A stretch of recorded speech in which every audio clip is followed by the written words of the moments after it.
नमस्कार, मी मोहिनी सोनार. आपण पाहताय TV9 मराठी. बुलेटिनमध्ये टॉप 9 बातम्यांचा आढावा घेणार आहोत. सुरुवात करूयात आजच्या मोठ्या टॉप 9 घडामोडींनी.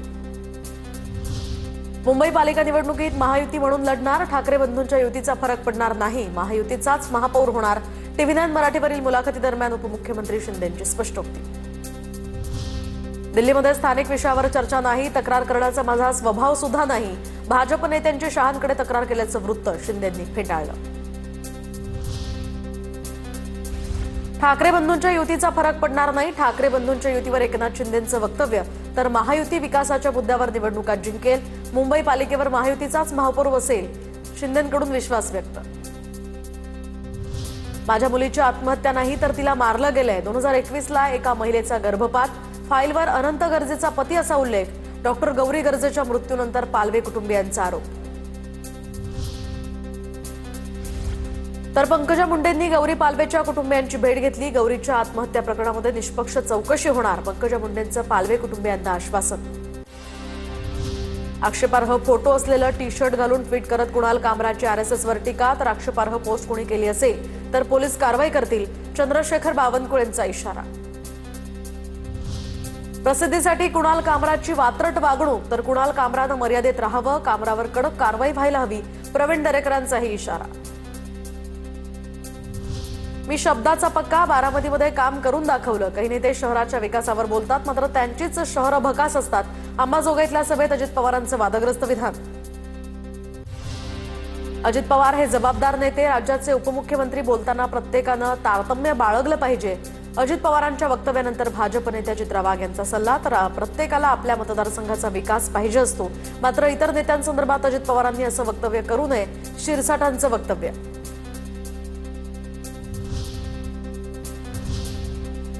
आता बघूयात टॉप 9 मोठ्या राजकीय बातम्या. भाजपनं शिंदेंच्या शिवसेनेचा नगराध्यक्ष पदाचा उमेदवारच फोडला. छत्रपती संभाजीनगरातील फुलंब्री नगर परिषद निवडणुकीतला हा प्रकार.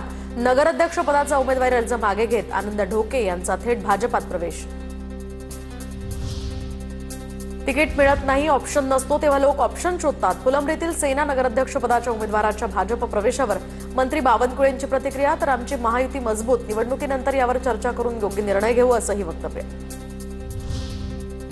फोडाफोडीवरून काय ठरलंय हे बावनकुळेंना सुद्धा माहिती आहे. हे जाणीवपूर्वक होतंय का हे आता पाहावं लागेल. संजय शिरसाट यांचं यावर वक्तव्य. महानगरपालिका प्रारूप मतदार याद्यांच्या हरकतींची मुदत वाढवा. महाराष्ट्र प्रदेश काँग्रेस कमिटीचं राज्य निवडणूक आयोगाला पत्र. 15 दिवसांची मुदतवाढ देण्याची सुद्धा मागणी.